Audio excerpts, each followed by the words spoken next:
آخری عشرے اور اعتکاف سے متعلق احکام۔ مسئلہ نمبر 49، لیلۃ القدر میں کیا دعا کرنی چاہیے؟ کوئی آدمی لیلۃ القدر پائے تو کیا دعا کرنی چاہیے؟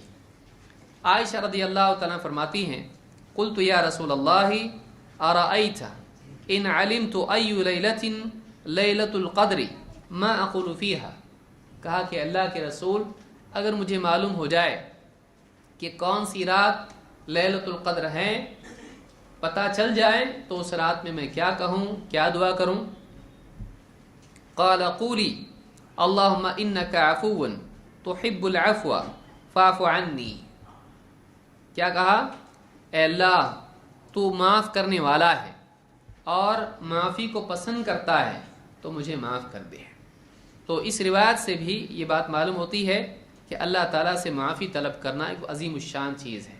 ایک آدمی ساری عبادات کر کے، اس میں اس بات کا ادب اور تعلیم ہے، لیلۃ القدر ہے، رمضان کا آخری عشرہ ہے، روزے رکھا ہے، عبادات کیا ہے، سب کیا ہے، اور ایسی رات ہے جس میں اور بھی عبادت کیا ہے، اور دعا مانگ رہا ہے کیا؟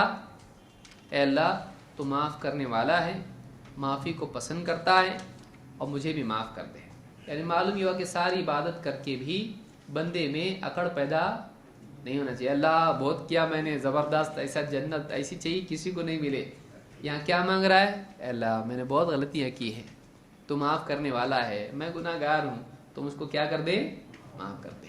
تو انسان میں عبادات کے باوجود بھی اپنی کوتاہی کا احساس ہونا چاہیے، اس لیے کہ واقعی بھی ایک انسان چاہے کتنی بھی عبادت کر لے، اللہ رب العالمین کے اعتبار سے جس کا حق ہے وہ ادا کر سکتا ہے؟